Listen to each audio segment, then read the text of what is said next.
प्रभु यीशु मसीह में मेरे सभी भाई और बहनों, आप सभी को जय मसीह की। मेरे प्रियो, आज हम मसीह के अध्याय 9 में और वचन 18 से 29 में जो नूह ने भविष्यवाणी की थी उस पर मनन करेंगे और उस भविष्यवाणी में क्या अर्थ छुपे हैं उनको समझने का प्रयास करेंगे। तो आइए पहले हम परमेश्वर के वचन से उत्पत्ति का 9वां अध्याय और उसका 18 और 29वां वचन को पढ़ते हैं। उसके बाद हम आगे इस पर चर्चा करेंगे। तो वचन कहता है 18वें वचन में, नूह के पुत्र जो जहाज में से निकले वे शेम, हाम और यपेत थे, और हाम कनान का पिता हुआ। नूह के 3 पुत्र यही हैं और इनका वंश सारी पृथ्वी पर फैल गया। नूह किसानी करने लगा, उसने दाख की बारी लगाई और वह दाख मधु पीकर मतवाला हुआ और अपने तंबू के भीतर नंगा हो गया। तब कनान के पिता हाम ने अपने पिता को नंगा देखा और बाहर आकर दोनों भाइयों को बतला दिया।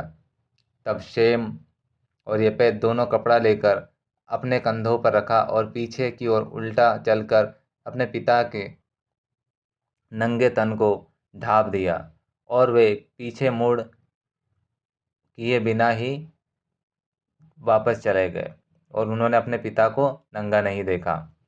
जब नूह का नशा उतर गया तब उसने जान लिया कि उसके पुत्र ने उसके साथ क्या किया, इसलिए उसने कहा कि कनान शापित हो, वह अपने भाइयों बंधुओं का दास होगा। फिर उसने कहा कि शेम का परमेश्वर यहोवा धन्य है और कनान शेम का दास हो। फिर 27वें वचन में लिखा है, परमेश्वर येपेत के वंश को फैलाए, वह शेम के तंबुओं में बसे और कनान उसका दास हो। जल प्रलय के पश्चात नूह 350 साल जीवित रहा और इस प्रकार नूह की 950 वर्ष की आयु हुई और वह मर गया। तो मेरे प्रियो, इस भविष्यवाणी में कुछ महत्वपूर्ण बिंदु है। सबसे पहले हम इन पर चर्चा करेंगे। तो सबसे पहला बिंदु है कनान पर शाप।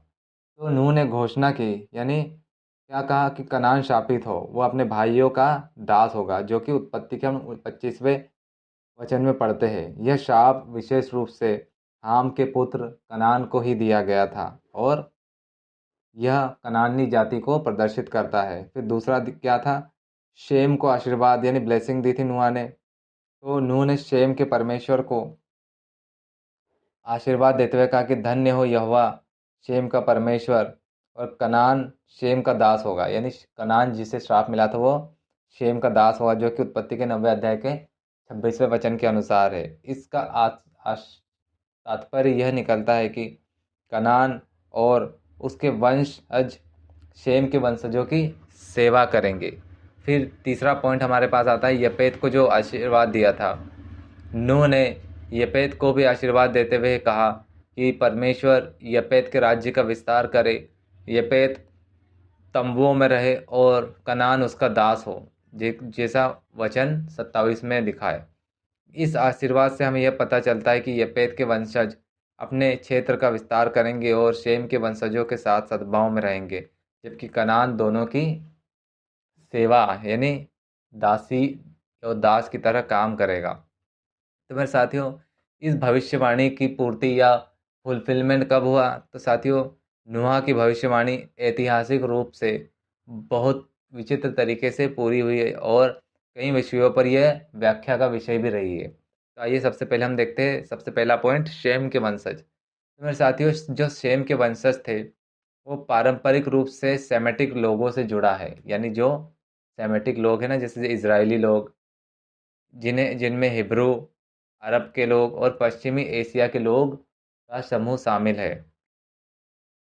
शेम का शेम पर आशीर्वाद का तात्पर्य यह निकलता है मेरे साथियों कि उसके वंशजों की दुनिया के इतिहास में महत्वपूर्ण भूमिका होगी, जो सेमेटिक संस्कृतियों और धर्मों की प्रमुखता में परिलक्षित होते हैं। सेमेटिक लोग वो जो एक ईश्वर को मानने वाले लोग हैं, उन्हें सेमेटिक लोग कहते हैं। तो शेम के वंशजों पर यह आशीर्वाद था कि वो उनकी जो भूमिका होगी वो संपूर्ण दुनिया में महत्वपूर्ण रहेगी। फिर दूसरा है हाम के वंशज।